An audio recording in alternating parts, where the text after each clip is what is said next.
welcome to the D-Tycoon Show. We've been here for almost 3 months now, every Monday from 7 to 7:30.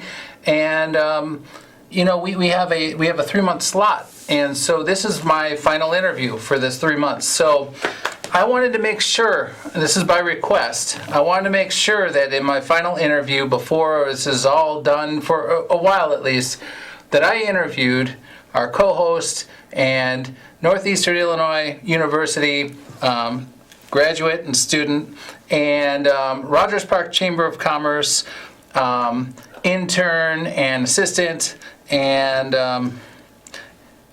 everything else, Trudy Leong. Hi. So how's it going today, Trudy? Glad to be here, as always, Bill. That's cool. So Trudy co-hosts on the odds, and I co-host on the evens. So you'll see her next week too for the final D-Tycoon of this season of these 12 shows. So let's just get down to what happened today. Well, we had a guest, and then I reminded the guest, but still the guest did not show. So we always have a plan B, because it's very important for us to get good information for our viewers, and our plan B is for us to talk about what we do for the community and for the chamber, for our member businesses. So more specifically about what happened today. I hosted the Rogers Park Job Fair today, and it was really great. It was at a local restaurant, and we had the Illinois Department of Human Services, Dan, thank you. He's awesome. He makes it happen. He gets the jobs, and they're good jobs, and he has hundreds of them. So the next job fair, be sure to come on over and see Dan. There's a process and application. Then we had a banquet hall management, and they own like catering and 5 different banquet halls, like in Niles, Rosemont, and one establishment in Rogers Park, and they were hiring. And then we had a very prominent bank that's based in Westridge and does a lot of business in Rogers Park for decades. They're like the concrete foundation of our community. So I'm really happy that they came down today for hiring. And what did you do today? I was trying to get more contacts so that we have more guests for just in case we do not have our guests today, but it was unfortunately unsuccessful. Okay. I always try my best for you. Well, that's great. Okay, so we've got these questions here, and let's just drill through them. Sure. Looking forward to it. Because you wrote them for the guest. Here we go. Okay. I'll try to make them applicable to you. Okay. Please tell us about your work for our community and what motivated you to help others. It's always been ingrained in me to help others, and then at school I became active in student organizations such as the Slam Open Mic Poetry Club, to give voice to artists to express how art could help change the world into a better place. And then I interned with the Rogers Park Chamber of Commerce with you, and that opened my eyes to a lot of opportunities to just get involved and become involved in politics. On the first day of my internship, Bill took me to City Hall, where I testified against development in Rogers Park, the Target development, in which the seniors were displaced from their community center, and the developer was able to release the land for $1 a year for 99 years, isn't it? It was the developer that got that sweetheart deal from the alderman. So we... the alderman and the CHA. So Bill just told me about the situation on the train, on the bus, on the train, and then he threw me there into the fray and testified. So I also learned afterwards that transparency is a problem. I try to get records of the agenda and also of the recording that was made of the proceedings, but evidently it's not available. So there is no transparency as to that. Entirely, there is no mention of that part in the agenda at all. In city council chambers? Yes. It was a hearing for the zoning committee, or it was for the housing committee. Which one? I'm not absolutely sure, but it We was went for to one one of of them. each. We went to one of each, and I checked both of them. and they certainly did not want to hear from us. So that's why we had to be there. Okay, how do you recover when people do not appreciate how hard you work to help them? It's really not that hard to recover because there's so much else to do. For instance, if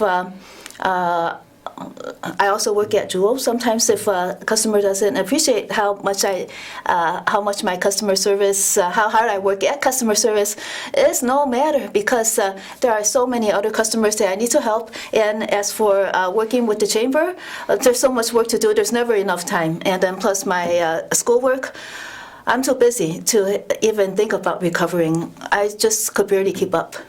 You barely sleep. Yeah, unfortunately. Okay. What are the organizations in which you work, and what are the three which you are most active, and what do you do?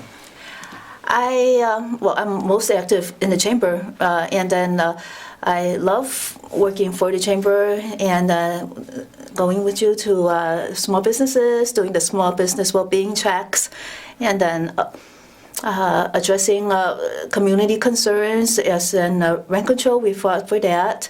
And it's my second priority is school. I was very active in SGA until now that I'm going to be a station manager at the NEIU radio station, WZRD Chicago 88.3 FM. The dean of students said, "No, you can't. I can't be active in SGA. I wanted to be a senator as well."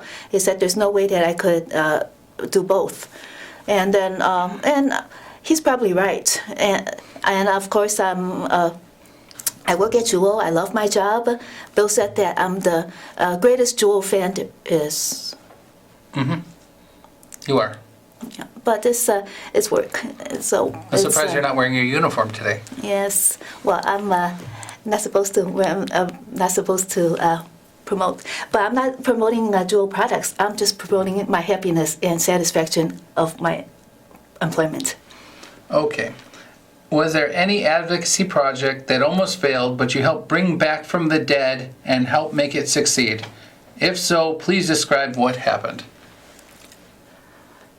There are many things that I need to do that I work hard at, and not everything succeeds. I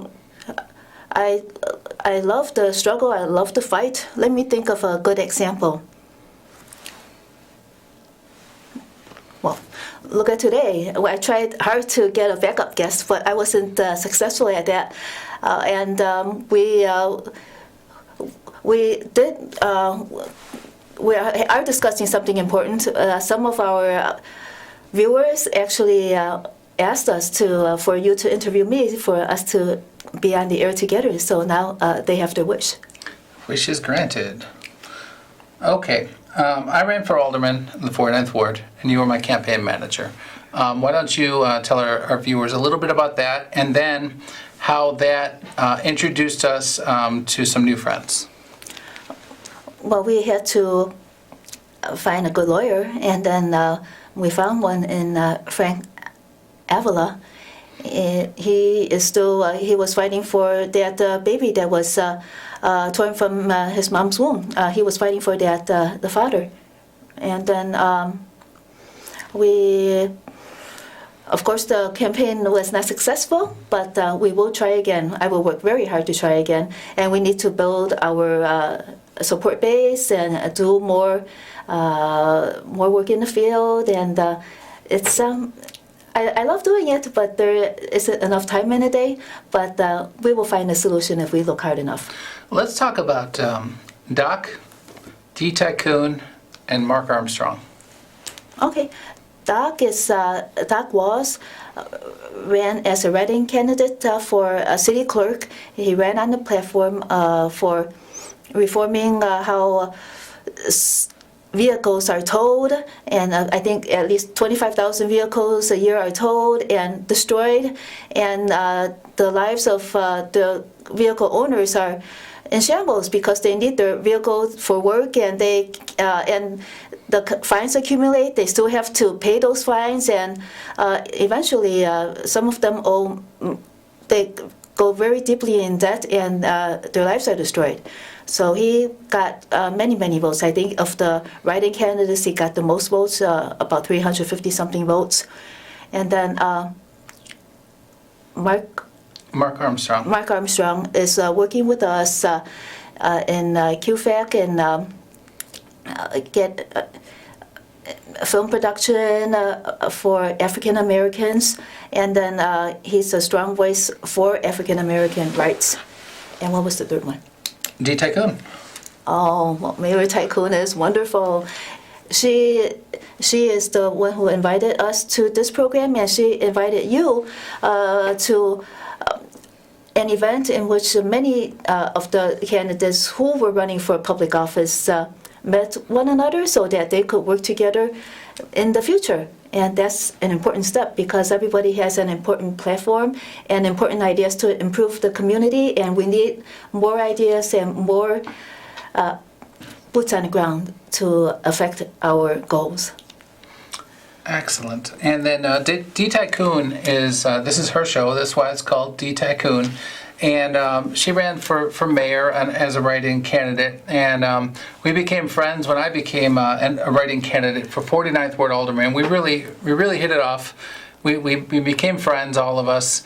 And George Blakemore and D. Tycoon and Trudy and I, we're quite the team, along with Mark Armstrong and Frank Avila and everyone else. It's been really an amazing time. Who were your most loyal supporters, and how did you win their support? Well,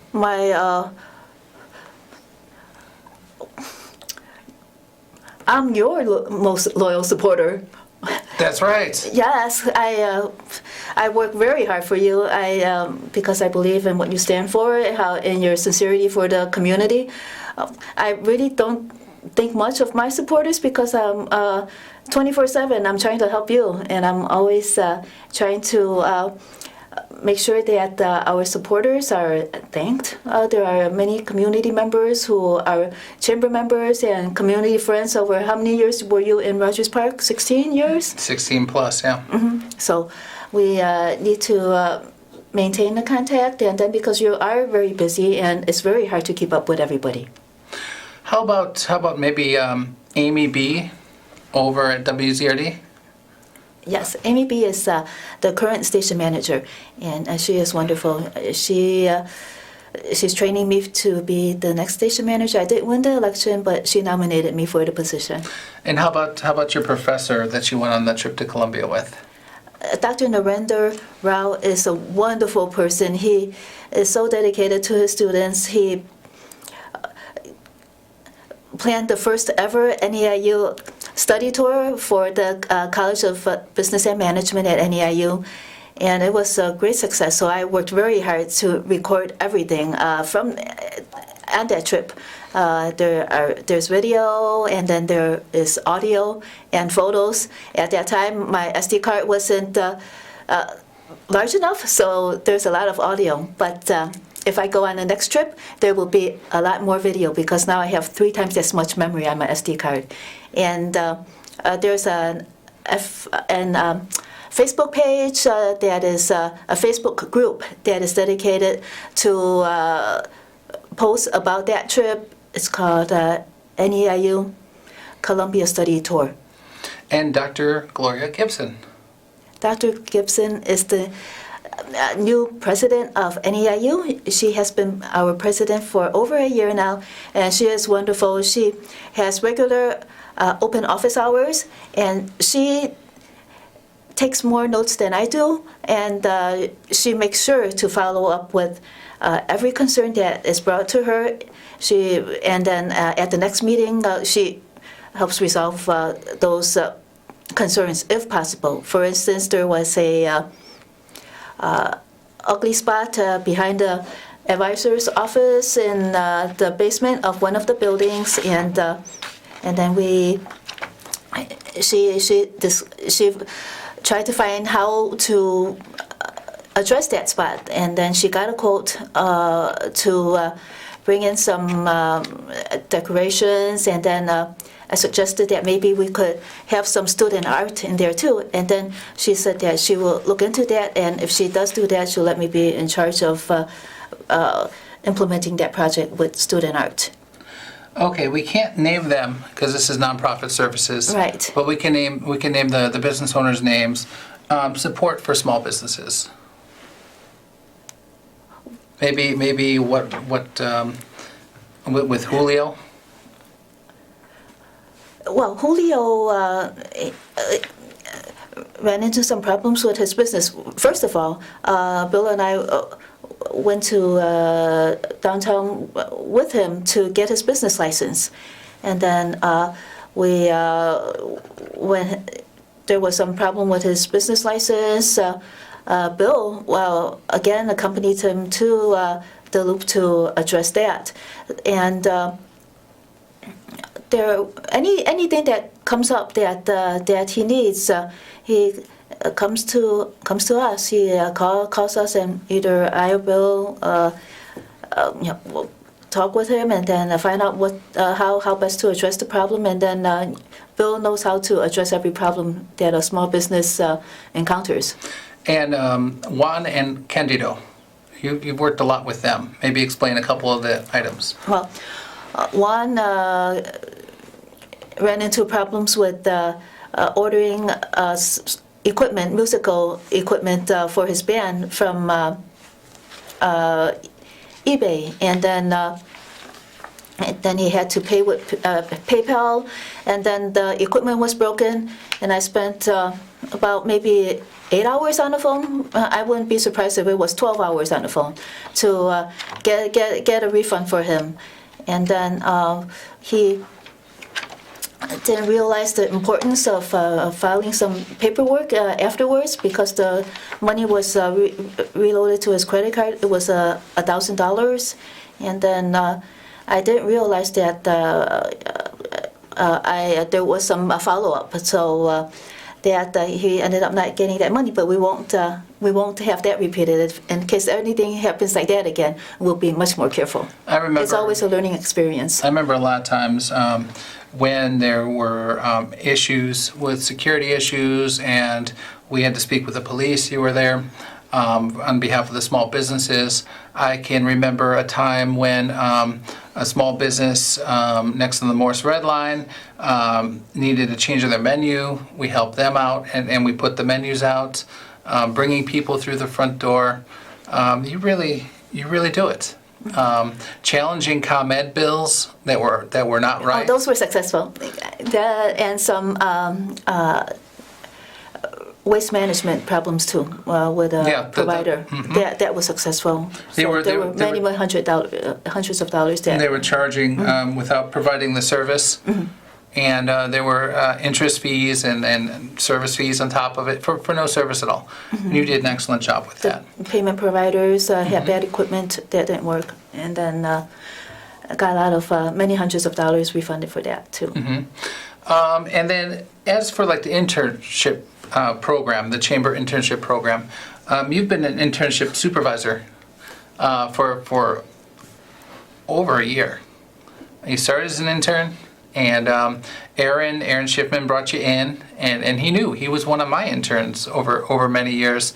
And well, what happened was I applied to be an intern for Dick Durbin and Mike Quigley, and for about a month they did not return my email.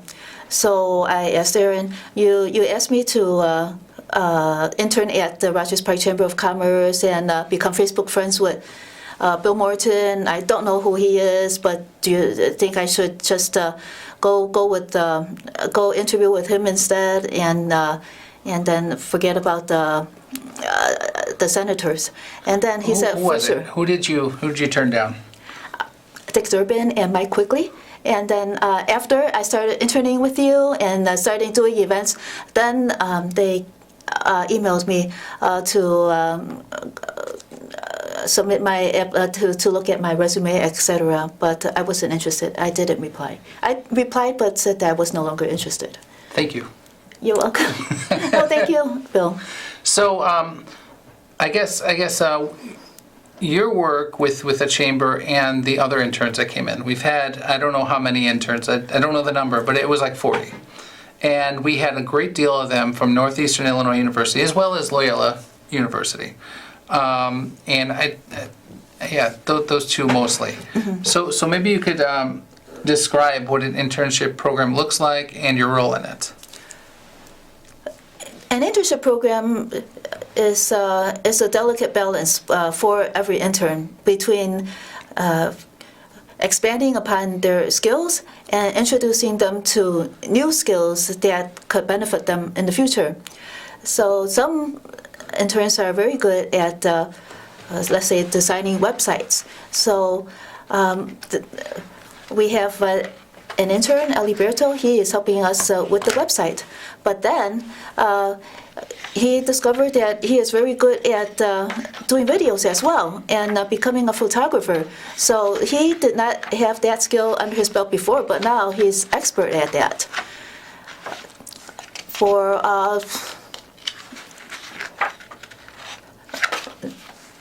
well, we had John. Yes. Jae-Loon. Yes, John was kind of shy in the beginning, and he was just attending events, being there, just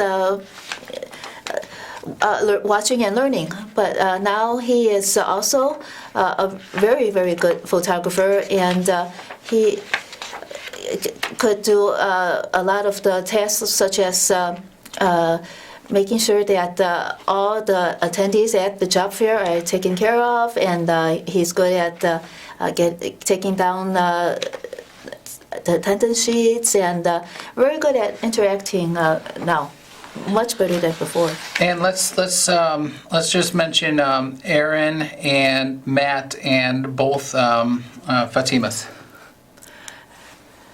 Matt helped us with the website and in finances and keeping track of the finances, and he was very good at that because he's a finance major. And I'm just thinking of the new skill that Fatima's doing. She totally took over, because we're on the show now and the job fair is going on now. She totally took over the job fair today. Yes. Mm-hmm. She took over the job fair today. She's doing social media. She's focusing on media, and she did behind the scenes of last week here, and she'll be doing it next week. She's an excellent intern because when Bill and Fatima were at the Rock March, and Alberto was there too, Fatima noticed that the power lines were hanging near the playground at Leong Beach Park. And she pointed that out, so Bill asked her to video it, photograph it, and we submitted the service request to the city because that was a hazard for the children and other people that use the park. It was right over the playground that those electrical wires were hanging down. And the other Fatima, she ran for office at Northeastern? Yes, she is now a student trustee at Northeastern Illinois University. She ran against a very strong candidate, but she won. And she will make a very good student trustee because she is attending meetings, committee meetings, and trustee meetings even before she begins her term on July 1st. I recommended that she do that, and she is very happy in doing that because I also served as a student trustee at Northeastern Illinois University. Always root for the underdog. Yes. Always. Love them. Okay, so Albany Park for All. Albany Park for All is an organization that was formed between many different parties, between one Carlos Kayan, our treasurer, Chamber treasurer. and then Gonzalo Cuesta, who is a community activist, and there were an individual from a boxing club and from a school to help the community to do a service activity once every month in Albany Park. We did one, the first ever one, with the Northeastern Illinois University for our big event, our big service event, in which we cleaned up the area around Roosevelt High School. Roosevelt High School, yes. That And was really a great one. We have got some videos of that on YouTube. We had no idea. It looked pretty clean, but we got bags and bags of trash, like about 10 bags of trash at least. And we had we had kids and we had like 15 people. We had like 16 bags of trash. And That much? It Wow. was 16 bags of trash. And thank you so much for the whole team. That was amazing. Really cool. So I've got a couple things here. This is the D Tycoon Show, and this is how you reach Mayor Tycoon Catherine Brown D Tycoon, and she does a lot of great things in the community, and she doesn't stop. She's continuing on the tradition, not just because she's running for mayor, but because she believes in supporting the community, and she's been doing work for forever, since before I knew her. And I'm very proud of what she's done, and I know that she's tireless. And we have, let me zoom out this, the Rogers Park Job Fair. We have this job fair monthly, and we're always searching for job employers, career employers, as well as job seekers. And the whole point is to bring this together. We don't charge or anything. We do this once a month. You can find the info on rogerspark.cc. And you can call 773-850-0049. We're going to have to wrap this up. I really thank you so much for being with us at the D Tycoon Show. Thank you, Trudy. Thank you, Bill. Thank you, Trudy. Thank you for a great 2 years and about a month. Yes, it's been great, and thank you Thank to you. Mayor D Tycoon. I appreciate Mayor Tycoon. everything. This is my final show on this thing, and have a good day, a good evening, everybody. Watch us on YouTube.